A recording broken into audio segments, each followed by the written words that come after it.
TJ Got Kick says, what's up, Dels from Malaysia? What up? What up, Malaysia? I love that.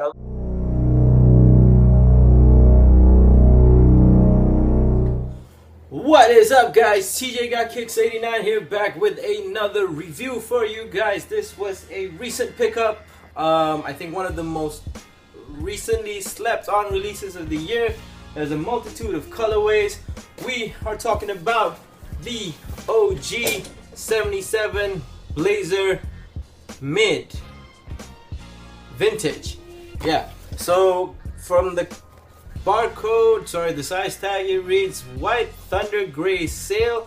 I thought this was the Baroque brown colorway, which is also like a dark sail color, but long story short, got a 120 ringgit coupon to use from JD, and I copped these instead. The box that it comes in is a very old school Nike box, I believe. This was some of their really like pulled out straight from the archives. Like you can tell the copywriting is, it just brings the whole aesthetic of the shoe to a whole other level, and I just love this. If you noticed on the Off-White releases towards the end of last year, Virgil Sketches included this very elongated swoosh, which was the initial Nike swoosh design. But without further ado, and not boring you guys anymore, let's talk about the shoes. Alright.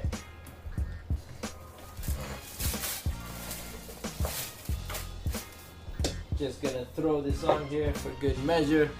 But this is the Blazer Mid 77 Vintage in all of its glory.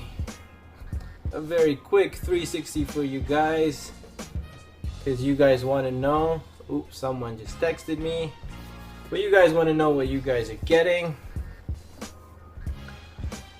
So the Blazer Mid 77 Vintage just takes the Blazer Mid, one of Nike's most coveted and loved sneakers.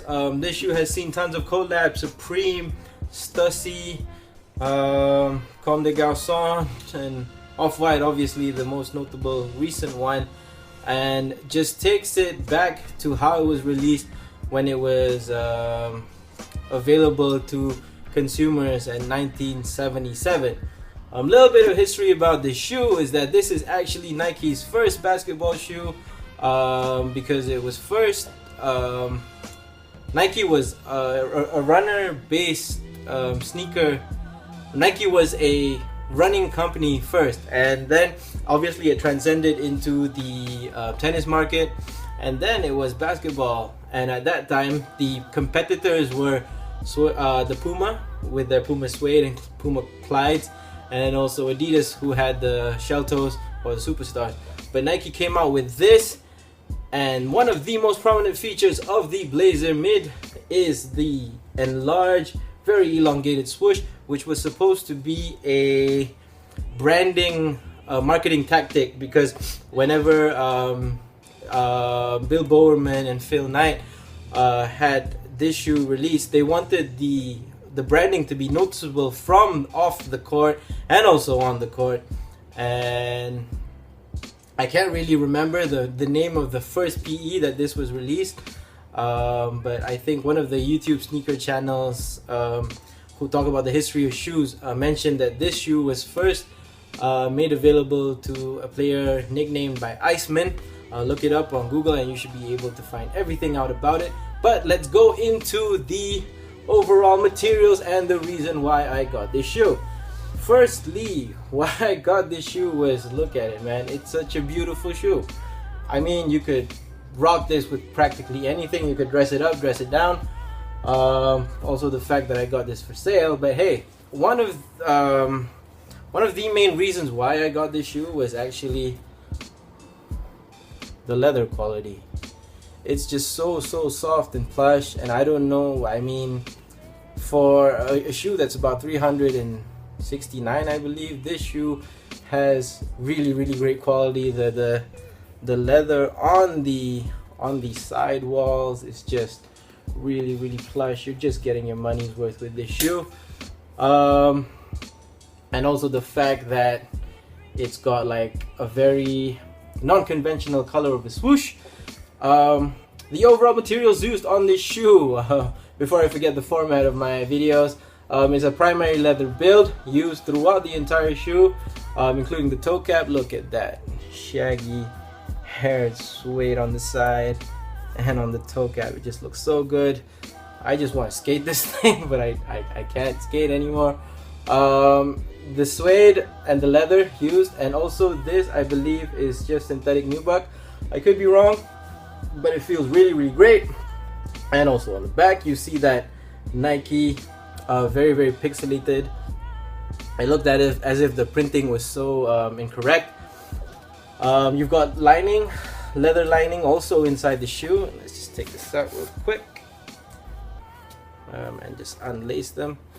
And on the inside, if you can see, you have a orange Nike swoosh. And this is the best part about the shoe actually. I like this unfinished tongue, which just adds a really vintage flair to the shoe. Technology, nothing much really except for a vulcanized outsole with the toe cap on the toe, just to add for a little bit more durability. For some reason, when you think about the Blazers, when I think about the Blazers, I actually think about the SBs versions that came out with no toe cap and a Zoom Air insole. But when you're using this, it's literally just the footbed, and then the floor. But the midsole is actually a sail colorway, as you can see. Same with the bottom. So it's not gonna really turn yellow over time. So you're not gonna be really too pissed about not cleaning the shoe. But that takes care of the review of the Blazer Mid 77 Vintage from Nike. That's a really long name. Hope you guys enjoyed this review. I hope you guys are able to cop. There's tons of colorways. One main colorway, one of the colorways that I actually wanted to get was the one with the snakeskin swoosh. Ooh, that just looks really dope. It reminds me a lot of the Supreme Blazer, the one with the quilted material, quilted leather upper, and the snakeskin swoosh with like the Gucci-esque pull tab on the back. So hope you guys enjoyed this review. Remember to like, comment, and subscribe to your boy TJ Got Kicks 89. The camera is acting crazy because of the white colorway and the really hot summer days in Malaysia right now. This is your boy TJ Got Kicks 89. I'll see you guys at the next one. I am out.